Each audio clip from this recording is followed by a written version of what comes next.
Redemption. Hello, everybody, and welcome once again to another episode. This one's pushing back of the Going Over podcast. Please like, share, comment, and subscribe. Head down below. Ladies and gentlemen, I am your neighborhood friendly coach, trainer, promoter, 43. Is that right with our guest? 43-year-old professional wrestler, Zack. Primetime Reeb, and I am joined alongside my podcast partner, the 7-foot wrecking ball, Paul Isadora. How you doing, Paul? I'm doing good, man. I'm excited for our guest today. And our guest today, speaking of that, he is my right-hand man, the yin to my yang. He is the peanut butter to my extra chunky jelly. He is the very flexible DDPY Tane Sue Air. He is the man that if it wasn't for this man, there would not be a lot of high quality production, entrance videos, and edited matches for people to watch and send out to get some bookings. It's a hell of an entrance. Ladies and gentlemen, let's see if I get it right, and I absolutely didn't. Dr. Heywood, and what's up, Doc? What is up? Indeed, it's gonna be the views because you got the Doc on the Going Over podcast. We are going to have an entertaining time tonight. I'll try not to take it over too much, Paul. I know you got to deal with this chucklehead over here, but now you got a real professional with you. You had one last night at Extreme Measures 26. What an evening we had. Yeah, what an evening is. I'm over here guzzling my Christian crank, running on 1 hour of sleep. I broke the diet and meowed down on the most I just want to tell you guys a quick story real quick because it was the funniest thing I ever saw. I looked over on my couch last night and saw Doc's favorite wrestler, wrestling personified, Rick Luxury, and he was laying on this chair over here, and his feet were up. His eyes were almost closed. He had a permagrin smile on his face. His belly was hanging out the bottom of his t-shirt, and below him on the ground was 2 empty bags of In-N-Out burger. And I'm going to be honest with you guys.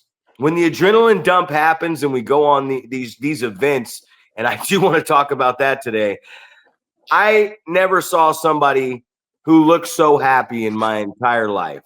He had a lot to be content about.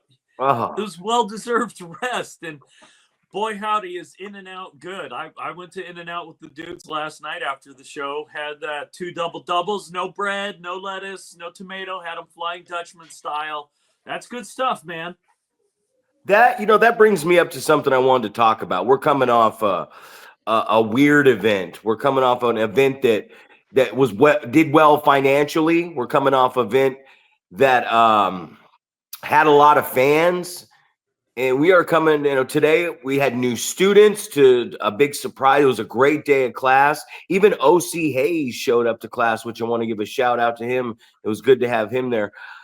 But it's one of those things, and I wanted to talk to each one of you guys about it too. Last night, Rick Luxury, and I haven't really heard this guy give a stamp of approval to a young guy. And I haven't really heard him give much stamp of approvals like, hey, that dude's the guy. He's good. And last night, Rick Luxury, especially on the ride home, he was happy, and he gave the stamp of approval to the arsonist, man. So I thought that was really cool.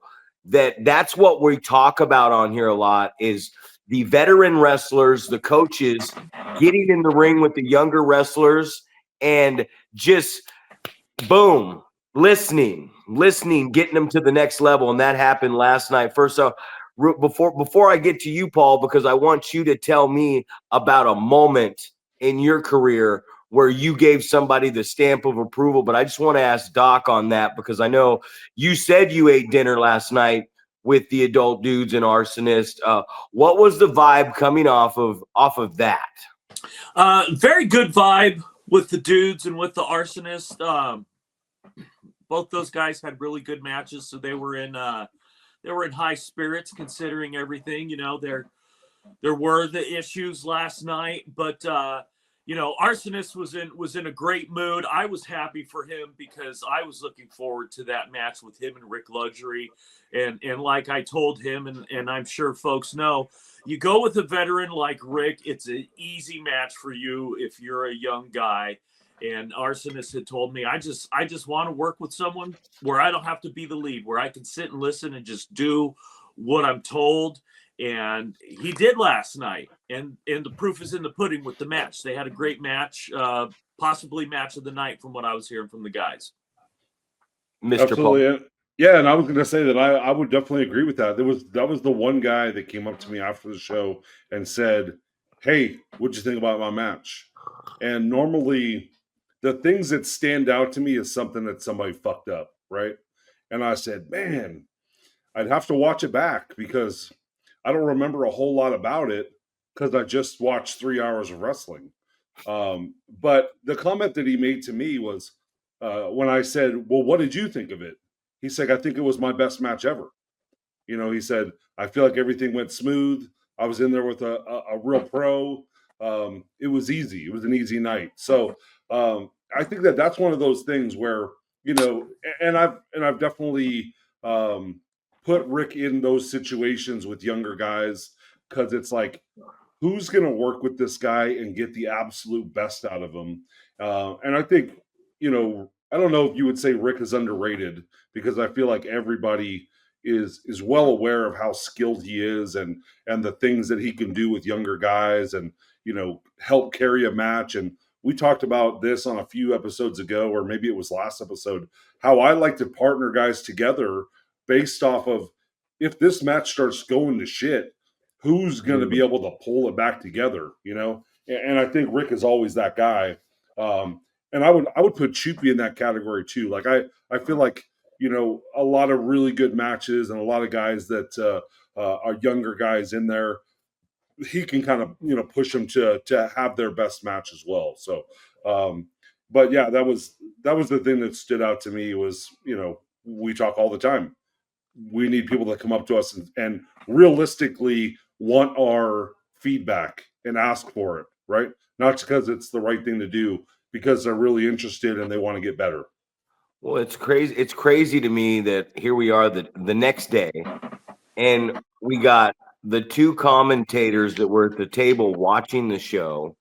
I'm sitting here with you guys. It's our first time having Doc on the podcast.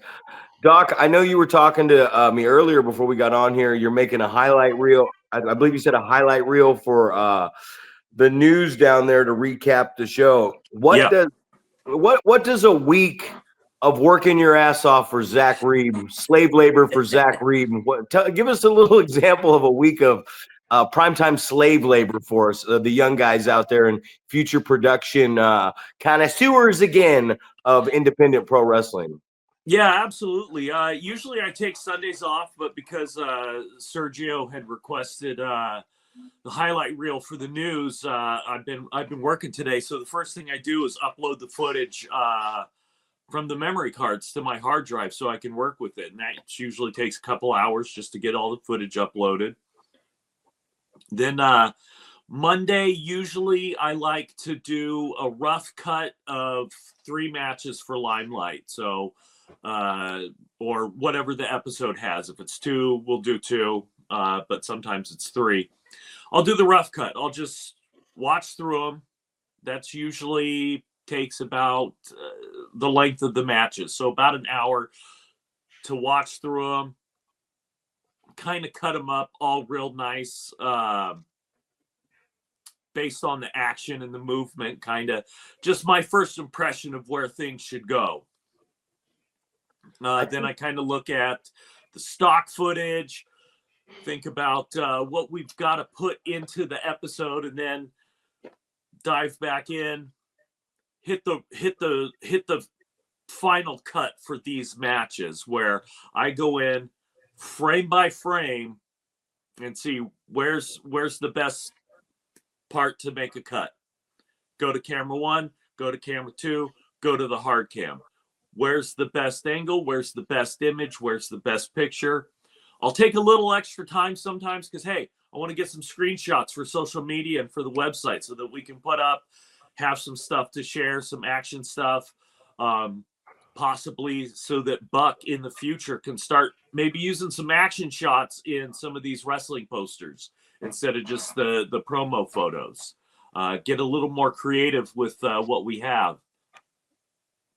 Once that's done, now it's time to put the episode of Limelight together, putting those matches together in order, adding in the entrance videos, seamless transitions, mixing in the commentary, putting in interviews, all that kind of stuff. So all said, an episode of Limelight takes about 10 to 15 hours to edit. Yeah, and unfortunately, a lot of people don't have 10 to 15 hours in a week because they're working a shoot job. They got to go pump gas at Chevron or whatever they're doing. I don't have to do that. Like I have passive income, so I've got nothing but time all day. I'm effectively retired. So if I wasn't editing Limelight, I'd just be reading these comic books back here. That's what I'm talking about. You said 15 hours to edit a 1 hour show, right? Yep. And that's awesome. That's pretty standard. I mean, Drake and you had Drake on one of your first episodes as an early guest, and to set the record straight on the show officially, he had asked to borrow the hard cam. We were in camcorder production class together, and he had asked to borrow the hard cam. I didn't start the territory. He just asked to borrow the hard cam, and I worked one match. But our teacher, Mark Hall, this guy, it was basically film school at Butte College. This guy was a certified genius, and he says, expect for every minute of footage that you're going to edit, spend at least two hours per minute. I've got it whittled down, so I'm not spending quite that much time for an episode of Limelight. But if I'm doing a hype video, a minute and a half hype video, that'd take me an hour, 8-hour day.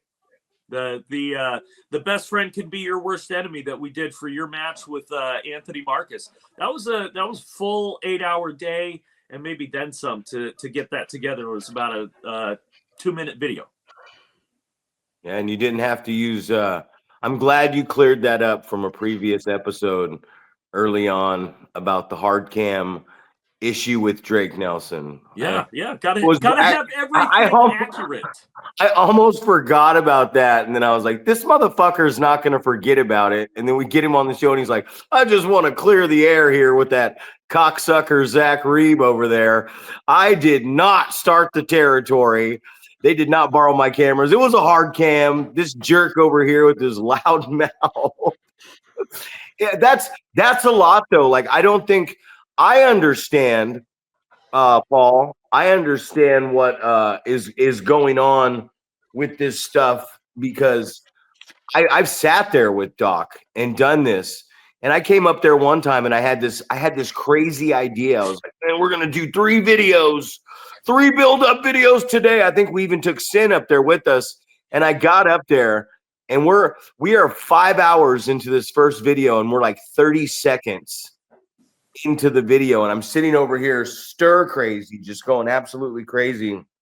And I had it in my head. I was like, I'm gonna help him produce these 3 videos. And we're going to get it done. And we got like 30 seconds into one. And then it was dark and I just gave up. And I said, you're the production guy, right? You got this.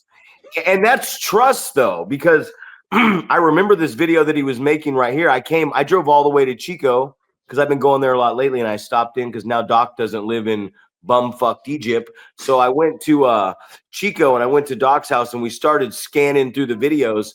And then I was there for about an hour doing that with him. And I said, all right, I'm out of here. And he's like, oh, you're leaving already? And I said, yeah, I just wanted to pick the clips with you. And I'm like, you got this, right? And he looked at me and he said, yeah, I'm the production guy. I'm the producer. That's my job. And that's the one thing if everybody can get a producer like Doc that actually you can trust. I don't have to babysit, Doc, and that makes my job in this company, because to me, that's my partner over there. He handles everything in this company in 40 plus hours a week on that computer and on social media online, and I handle the training and driving the gas, the miles, putting up the flyers and stuff. So it's a crazy thing. And I saw your new poster, Paul, so that one looks pretty cool, man. I'm glad to see that the team is starting to really build for you up there. Right. And I think that's, I feel like I'm learning so much just from you guys, with trying to find someone in-house that can do some of this stuff, right? So you're not trying to farm it out for, somebody that you don't know very well and things like that. So I think that was a huge bonus for us, to find someone that's training with us right now that has a little bit of that background. But Doc, I was going to ask you, because this is something that I talked to our guys on the way to the show yesterday. I was talking about, Zack has a little bit of people would go, why is the call time so early for a PCW show, right? Because in some people's mind, it doesn't make sense, right? It's like, well, why do I need to be there 5 hours before the doors open or whatever? And I was kind of explaining, we used to go, a bunch of us used to go to Portland, Oregon for Portland Wrestling once a month, and they would tape 4 episodes of TV, right? They would for every week of the month, and we would get there the day before, and then we'd have to be there at 8 o'clock in the morning for a 7 o'clock p.m. show. And I was telling these guys, like, they would have a run sheet, right? Every promo that you're going to need to cut for the next 4 weeks, they've got that laid out. They've got pre-show, the post-match, all these different promos. So you might go in there and they might go, hey, you got 8 promos today. You're going to be a pre-match promo for this and a post-match promo. And then you're doing a show open on this week and continuous, just a list of things. And one of the things that, like, just sitting next to you doing the commentary, that, and I've told Zack this, that I'm so impressed with, is that you're so aware of the promos that have been cut, and what matches are going to go into what week and things like that, where, you just start talking about things that I'm just like, what is he talking about right now? Because you're like, oh, that's it for now, fans. That's the end of the episode. And I'm like, this is the second match of the show, man. What are we talking about right now? But you just have all this stuff in your mind about what promo was cut backstage prior to the show. That was the, before this match, after this match, all of those things all dialed in. And so talk a little bit about all the different things that go into that. Why do these guys have to be to the show so early? And what are they doing back there? And then what are you doing with the stuff that you're getting because of those guys being there so early? Yeah, I mean, a lot goes into making a TV show. You need footage just to make the entrance, the opening bit. The video we just put out, we referenced earlier with Zack and Anthony Marcus. Skits is notorious for not showing up early and getting stock footage and that kind of stuff. So that video proved the challenge for me as an editor, because I don't have that much stock footage of Schizo. So I've got a lot of stuff of him with Bad News in the background, nothing of him together.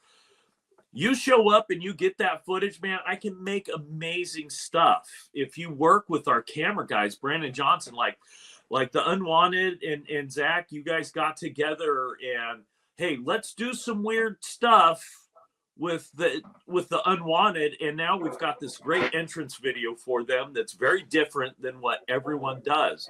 So showing up early, getting that footage, connecting with me, connecting with Zack, connecting with Brandon and Buck and the guys who are involved in the production stuff, that can totally elevate your gimmick, your character, everything you're doing as we present it outside of the ring and inside of the ring too, because that entrance video tells your story. If it's it's my first show and I don't know who you are, that entrance video comes up, that song's going to give me a little bit of a cue about you. But then for our guys who've been around for a while, I'll give you exactly who they are in that entrance video. You can see, oh, this guy's a heel. Here he is cheating, acting like an a-hole, giving the smug, shit-eating grin. Boom, it's all right there. And then he comes out. You're prepared for it. You're ready to boo that guy. All of that comes from showing up early. The promos, getting the promos and getting them done right, being prepared to give a promo is huge. Those things are amazing. Like I'm putting together the highlight video, and I've got my favorite clip from everything last night is you going to town on the dudes backstage, Zach. That was just it was well shot. Brandon shot it well. It was well executed. And it's like, this is a great way to open up this video that they're going to see on the news.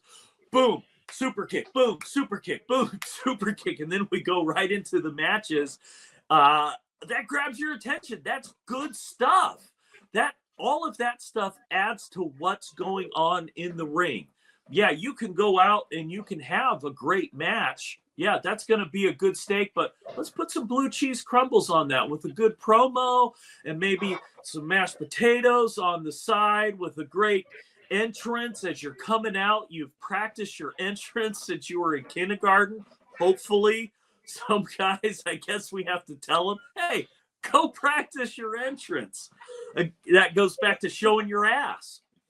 I was I was watching today. Journey Fatu and Juicy. Journey showed up on MLW to confront Alexander Hammerstone, and I saw his name come across the screen and across the not Northern California, but across the United States. They're one of the bigger wrestling promotions around, and they had a screen there like we did, and it was just his name that came across the screen. And I kept thinking, I was like, wow, here's one of the top promotions around that, send a lot of guys to WWE and AEW, and they're really high up there in the independent wrestling in the United States of America. And the video had nothing on what Doc Heywood's video for Journey Fatu in PCW was. And we were talking about it because we had a little situation yesterday, and we were talking about, I was like, Doc, and I had quoted one of the guys, right? We had a band and a musician that we use in-house to create some music, custom music for this guy.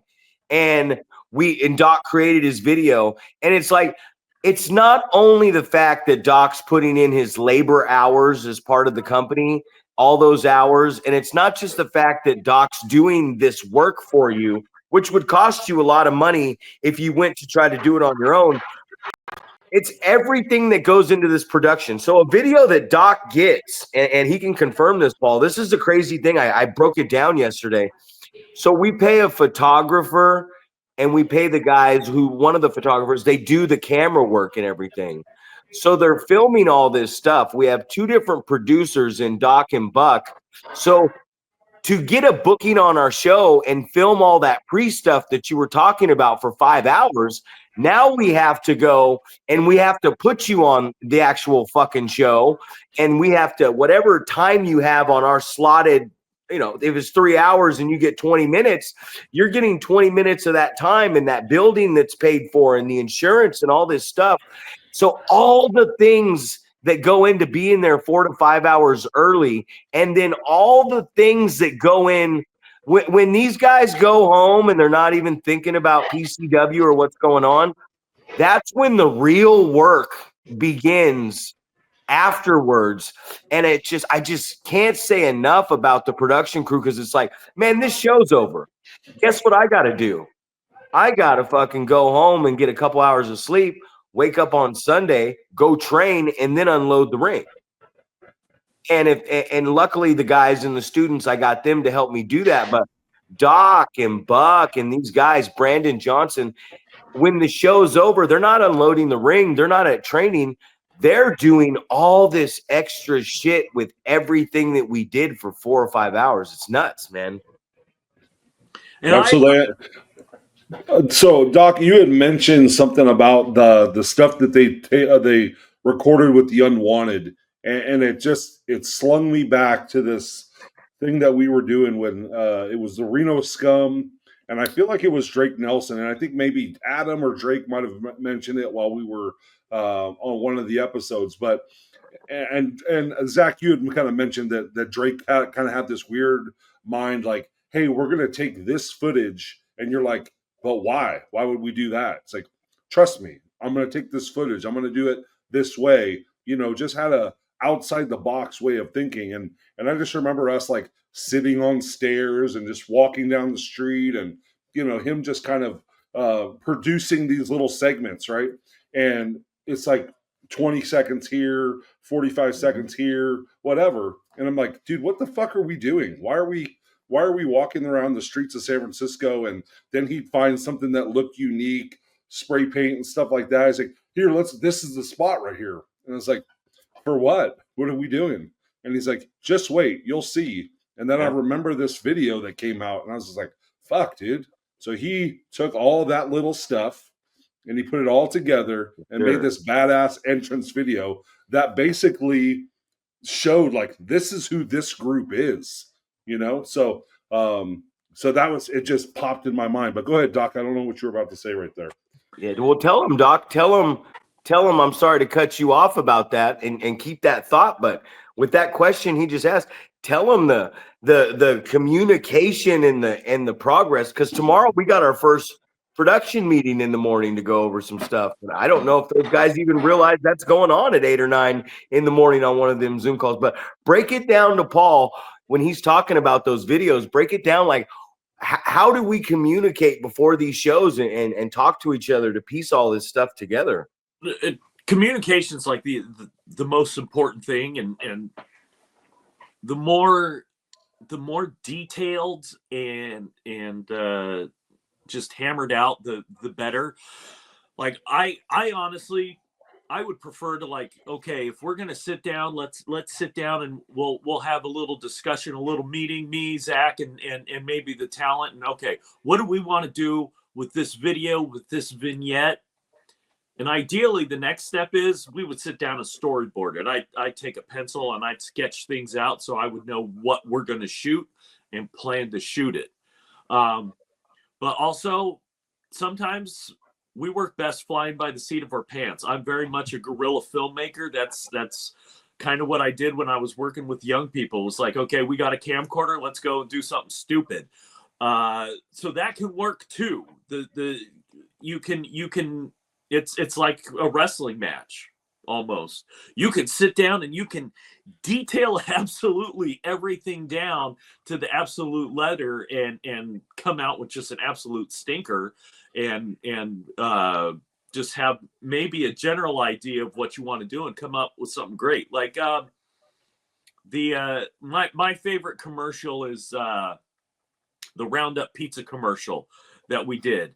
And we just had a general idea of what we wanted to do. We're just going to pass this pizza around and have people knock each other around. And it was probably about 75% improvised. Mm-hmm. Yep. We just had that basic idea, and it came together.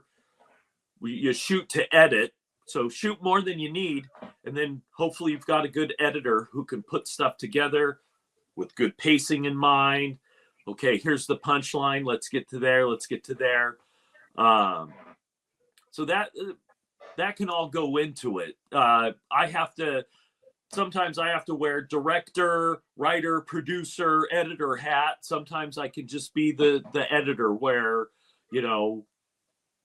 Brandon and the talent went out and filmed some stuff, and I just got a heap of footage and I have to figure out what to do with it. And that's where knowing how to tell a story comes in. If you want to work in wrestling production in any sense, whether it's graphics or otherwise, you have to be able to tell a story. That's what wrestling is all about. That's what the hype video has to be about. That's what the the poster has to be about. It's all about in service of telling the story. Each shot I choose when I'm editing a match, what image, even this still frame, what story is this still frame telling? What story are these sequences together telling? You just focus on the story, and it's always going to be better. I just worry because I don't think there's that fucking think. I hate that word. People just don't realize what's in front of them. You know what I mean? Like, it's right there. There's this production. It's the main thing. You want to go to WWE, you want to get that contract. Everything has to be organized, man. You gotta, a lot of this is ad lib. We sit here every week, and that's the weird part to me, guys, is that in a business where we rely on doing this on the fly, you know what I mean? We rely on improv wrestling, live entertainment, that the production of this thing, even though we do improv a lot of stuff and come up with a lot of ideas as we're doing it, but it's so storyboarded out, because the production of this thing, that's what I wanted to talk about, because you guys are on the commentary. And I remember talking to you guys. Not only are you guys doing commentary, not only is Doc over there pulling double duty with the music sometimes and dealing with some other stuff like last night, excuse me very much, but also when you guys are doing commentary, I pointed this out, and this is the toughest part, is the live audience doesn't hear you guys, right? So they're watching everything, including the drama and the stories vocally being told in the ring as it happens, because they don't hear you guys on commentary. But you guys, when the video is produced, now the audience that's watching in YouTube TV land, they are hearing you guys over the action in the stories. So now you got to know when not to talk, when it's okay to talk. So not only are you guys doing your job out there, but in the same sense, you are actually having to listen to the audience and know exactly when you get to throw your heat out there vocally. Paul, how has that been for you working with Doc? Now that you've become a mainstay on the play-by-play side of this, how is that aspect, knowing when to speak and when not to speak? Has that been challenging for you?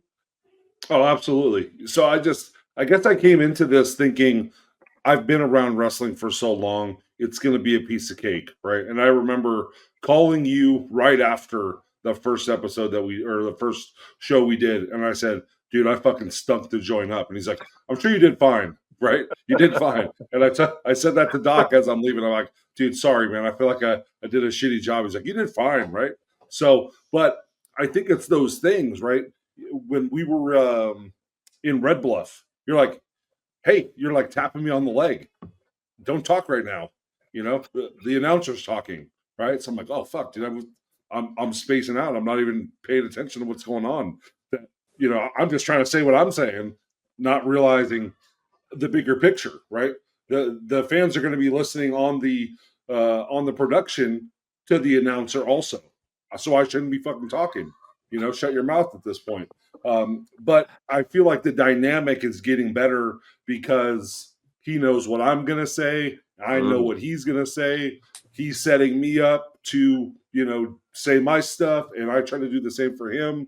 I know what his perspective is going to be, the guys that he likes, and then I'm just going to, maybe the very mild-mannered, like just very aloof, not understanding what's going on, and then he's hitting me with zingers all the time, So I think that's kind of the way that I like to have it, right? I like the Bobby the Brain Heenan, Doc Heywood, and then me as the trying to call it down the middle and getting made a fool of. I think so.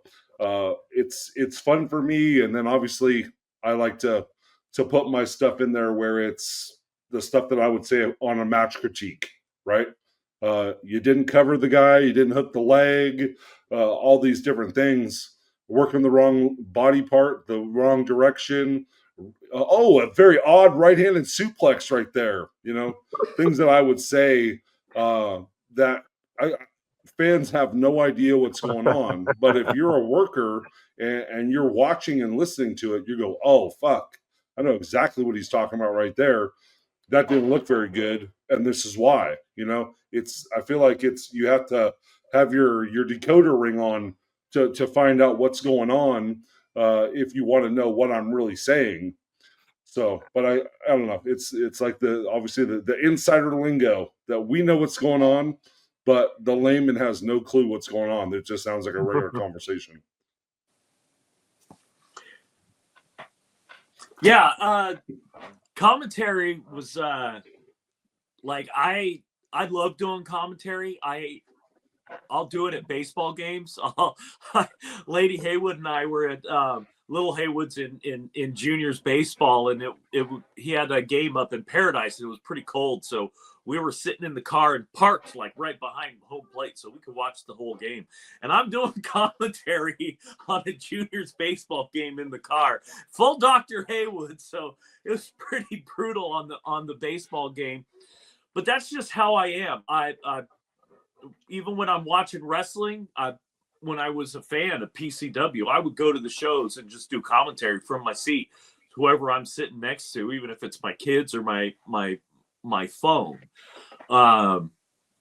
So that's just kind of always been something I've just done for fun. And so to be able to do it professionally and then kind of learn to play off Paul, learn to play off James and Buck and the different dynamics, Manny and Zack that I've had with the different commentary teams, and kind of how they respond to me as Dr. Heywood. Sometimes I'm a little more Bobby the Brain. Sometimes I'm a little more Jesse the Body with whoever I'm dealing with, I look at it like this. For me, it's crazy because this is the guy that I do the year-end shows with for Limelight, and that's the most fun I have. I've done shows with him where we were at Ozone axe throwing, and we opened the show with him on a mechanical bull. And it's the greatest opening of a show ever. And nobody's going to actually watch. It reminded me of old Bobby and Gorilla, you know what I mean? Where they're All-American Wrestling Challenge. But, Mean Gene was on that one, All-American Wrestling. But it just reminds me, the way we work off each other. You said it, Doc throws those zingers. And Doc will never let you get the last word. You can try. You can try. You could even say, bitch, and hang up the phone real quick. And somehow, some way, this guy. I'll show up at your house. He'll show up at your house, or he will throw the zinger back at you at the end of Limelight during the Doc Heywood made this episode thing. He'll throw something, an Easter egg at you, and you'll be like, that son of a bitch. But that's the crazy thing for me is like I've had so much fun working with him. And then on the other dynamic, I have so much fun working with you on this podcast because where Doc is the instigator and sometimes me and Doc can get a little out of control where you do a great job as the straight, play-by-play guy. Sometimes when I get out there with Doc and you were sitting there to attest to it, he can bait me into some stuff and I lose the fact that I'm the babyface, good guy, straight announcer. And also Doc can be baited into getting up from the table and headed to the ring to defend the honor of Lady Heywood. And now I'm sitting at the table with you and I'm burying this guy for being a moron. You know what I mean? But that's the difference between your two personalities, which I think is so cool because like, I feel like if I was doing this podcast with Doc every day, or I was doing it with Rick or someone like that, I feel like Paul is the perfect balance to really keep me in fucking check. Because I think if it was somebody else, I think I'd just be all over the place, just cussing, talking about penises and all this other stuff. Like, I don't think I would ever stop. That's one thing I've had to work on, guys.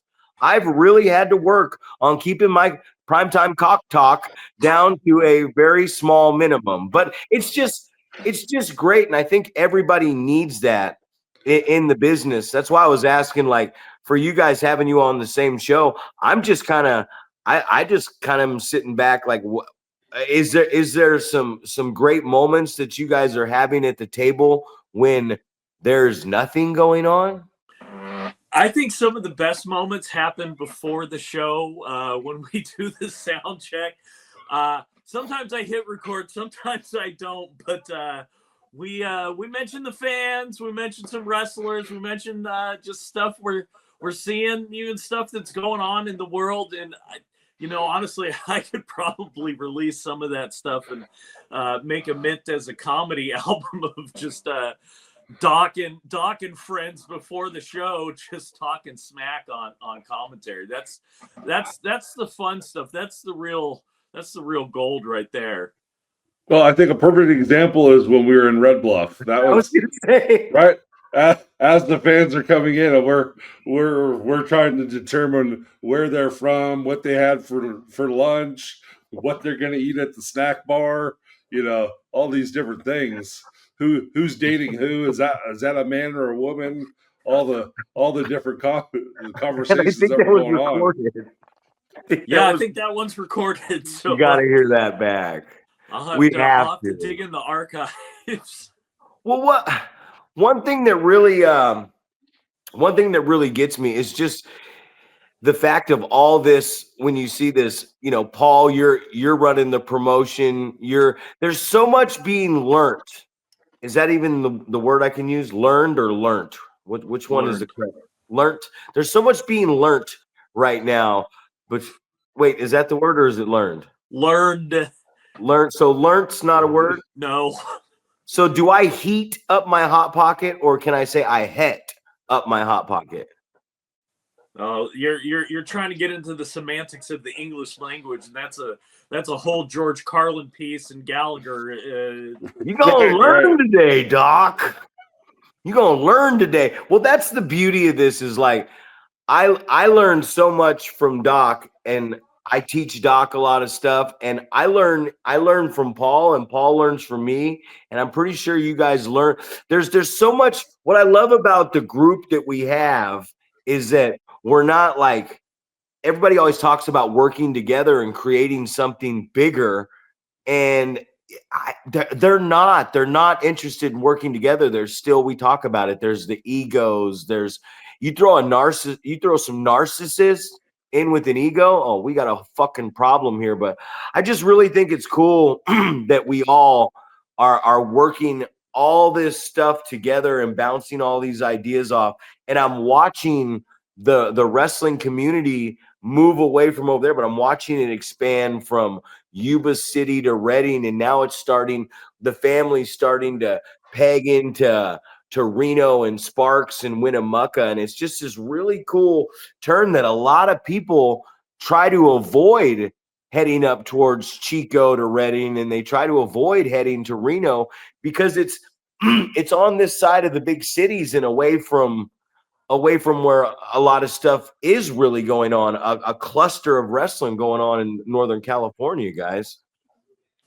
Well, I think I was going to say the best part about the dynamic that goes on is I don't feel like there's any time where you don't want to be surrounded by people that potentially know more than you about something, right? So that's where the ego comes in, right? You are there to try to learn, right? You want to get a different perspective because maybe the way that you're thinking about something, obviously being your opinion, it can be swayed by somebody else giving you something that you perceive as a better point, right? It's like, oh, well, that idea actually makes more sense than my idea. And when you're not afraid to admit that, that's when this dynamic is created. So you can come to a show and go, hey, why are you putting these two guys together? I think this match would be better. And I can go, you know what? You're absolutely right.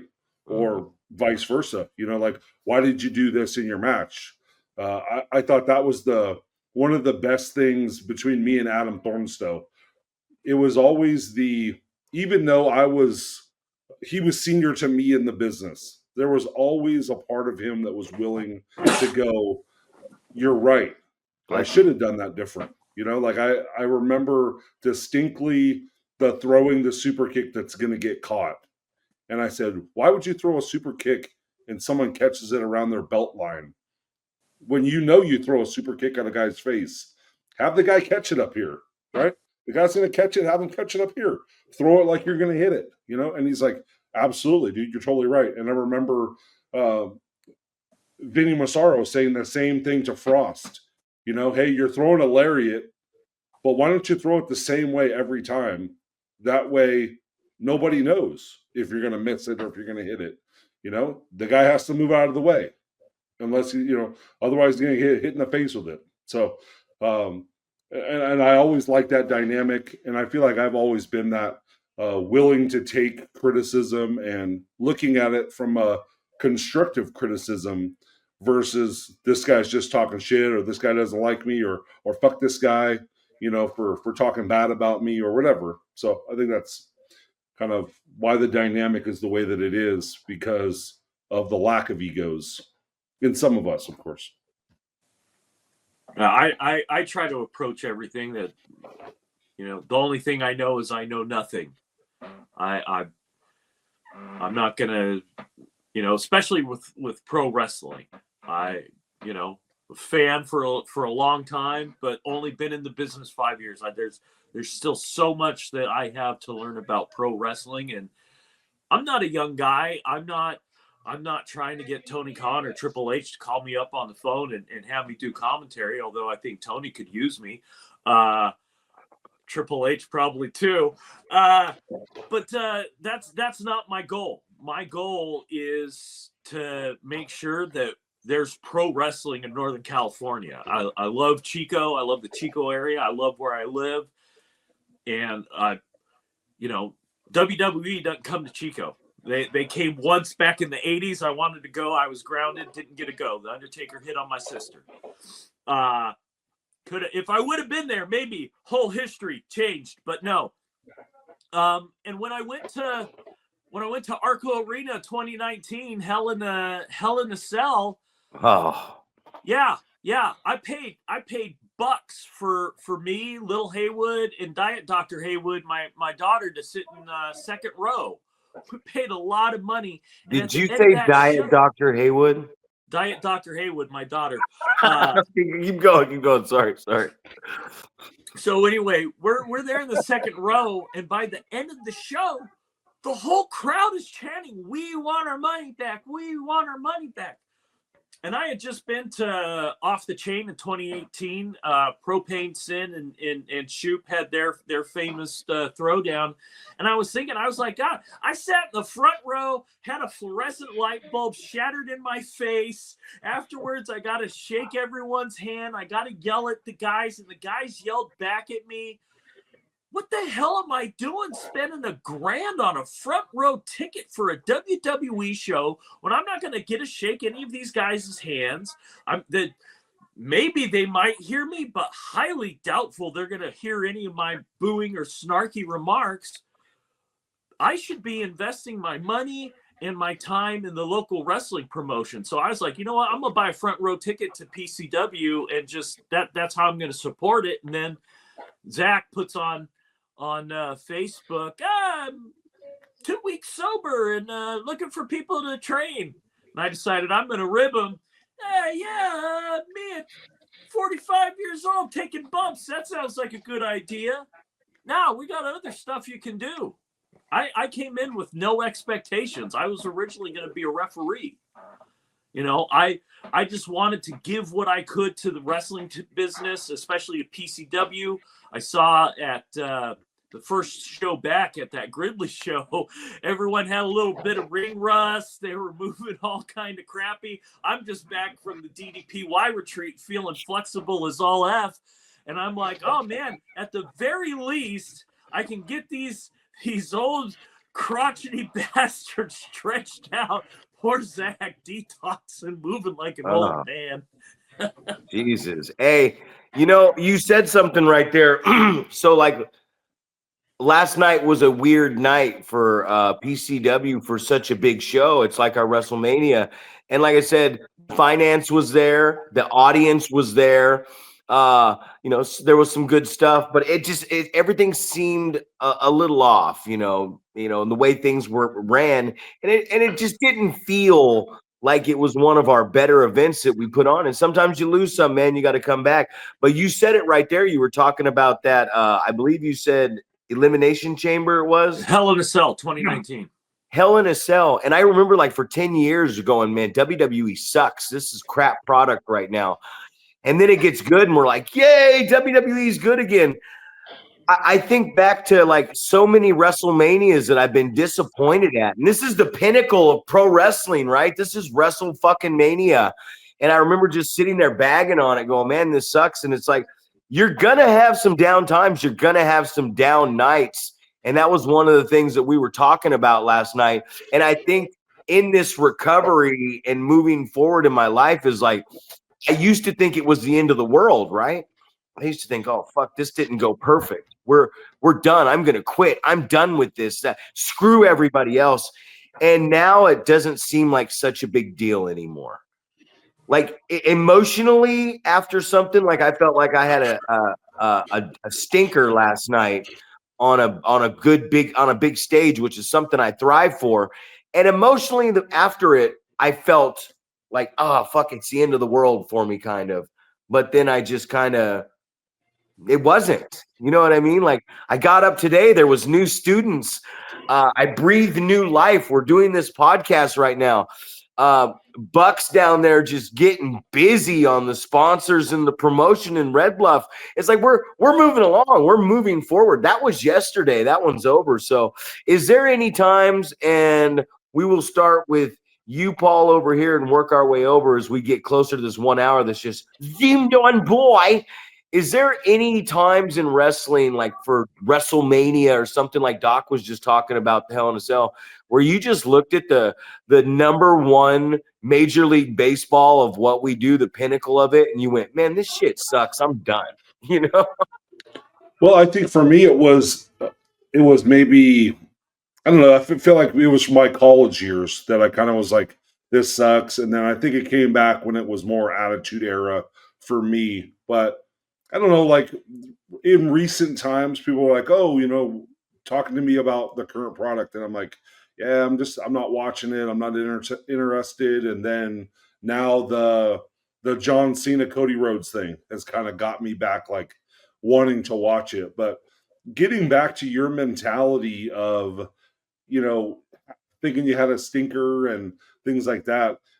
I've always kind of had this, when I'm coaching basketball, it's always, hey guys, you got to have the next play mentality, right? Have a short memory of this, right? Because that's done. We can't do anything about making that show better, making that match better, anything like that. But what we can do is you can go, hey, this next show in Red Bluff, right? We're going to kill it, right? Mm-hmm. Start thinking that positive way right there. And obviously that's what you're doing right now. And that's going to make that show a success, right? It's going to make, just like the last time we were there, that we were like, look how full the house is. The guys that are up there are busting their ass, doing what they're supposed to be doing, getting people in the building. And that creates a better atmosphere for everyone who comes through your promotion, because now they get to benefit from working in front of that many fans. Mm-hmm. Yeah, I walked away from wrestling. I did it in the new generation era, kind of when Hogan left WWF. Originally, I was still young, and I was like, Hogan's out. I'm kind of over this. I was coming into junior high. Wrestling wasn't as popular among the kids at the junior high I was at. But then Hogan did that heel turn at Bash at the Beach, and I happened to catch it one Saturday morning watching on TV, and I was like, oh, Hulk Hogan's back. He's a bad guy. What's going on? I got to start watching this. And then a couple year or so later, Tyson comes in with DX, and so WWF's got some cool stuff now. And so I was going back and forth between the two. And then I stopped after Shawn Michaels retired. I was like, kind of the last guy I was really interested in. Undertaker was working part-time. I wasn't a fan of babyface John Cena. I like Doctor of Thugonomics, but white meat babyface John Cena did not do it for me. Couldn't see him. So yeah, 5 I walked minutes away remaining in again, this podcast, Doc. I came back after my divorce, or kind of while I was going through my divorce, because my ex-wife didn't like wrestling, so I was like, hey, I'm gonna watch wrestling again. And the Undertaker was going to retire. That's when he put up his boots that first time at WrestleMania, and that was kind of when I came back. So yeah, I even think it can be healthy to step away from wrestling and then kind of come back to it with fresh eyes and recapture what you loved about it. So yeah, I think stepping away from it was for me in the long run, it was kind of good. I did miss some good stuff, but that's what the archives are for. Hey, mama don't like a quitter. And then I went out here and I quit marijuana. And then I went out here and I quit that alcohol. But what I'm saying is there are just these moments. And Paul, you made a great point as we get really close. I was going to say 5 minutes remain in this podcast, 5 minutes remain in this podcast, but now it's less. You made a great point. You made a great point about Red Bluff. Like, man, we didn't know what we had going in there. And that's such a great show because the dudes and everybody, Buck and Bay and all these guys in Red Bluff, they take care of that for us. And that's when we talked about this before in the podcast. How do you grow into a different town without pumping a bunch of money into advertising? You got to have loyal students. You got to have loyal, reliable students. That's what the name of the game is. Like we don't pull none of this off. I told everybody, like, this was we willed this game plan into existence when we came back from COVID in 2021. And I said, it's going to take us this long. And about 2025, we're really going to start cooking on all cylinders. And here we are in 2025, and we're starting to cook on all cylinders. Even when we think it seems like a bad night for the in-ring product or whatever we're doing, nobody else sees that. I think the one complaint we got from a fan, and Doc sent it right to me, the fan, he's like, extreme measures wasn't so extreme. He said there was no tables, no ladders, no chairs, no blood. And I'm like, cool, man. What's your name? How about you come on over to the house and I'll throw a ladder in your face. I'll whack you across the fucking skull with a chair, and then we'll make you bleed everywhere, and then we'll put you through a table and see how you like it. That was the one thing that happened today at class, Doc. Paul, was I've always talked about we're going to make these guys rope bump first instead of teaching them how to roll or shoulder roll, just to get it out of the way. And we had a guy in class today, and he's probably going to listen to the podcast because he's a big fan. But I watched this man's noodle just knock off the ring over. I watched his eyes roll back into his head about 15, 20 times. And I'm thinking big time concussion. And he went back up there to do it again. And I said, hey, man, maybe you don't want to do that again. I said, are you driving? And he goes, no. And I go, oh, then you're fine. And I walked. So we got a minute and 20 seconds left. Paul, Doc, do you guys got anything left for us? Well, you know me, Dr. Heywood, always going to tell you to go to pcwnorcal.com. Check out all the stuff going on there. Go to our website, youtube.com/PCW Pro Wrestling. And as always, Dr. Heywood telling you to take it easy. And if it's easy, take it twice. Paul, what's coming up? What's coming up, baby? Oh, man, we just I think the next one here, we have our April show on the 26th, or April. What am I saying, April? June show on the 26th. That's going to have that Royal Flush Rumble. So, no, it's April. It's April 26th. Oh, geez, man. Maybe I got hit in the head Holy too many shit. times with a steel chair. Yeah, so we got the 26th of this month. How about this month? 26th of this month. Royal Flush Rumble to get a shot at that Nevada State title. What about you, Zach?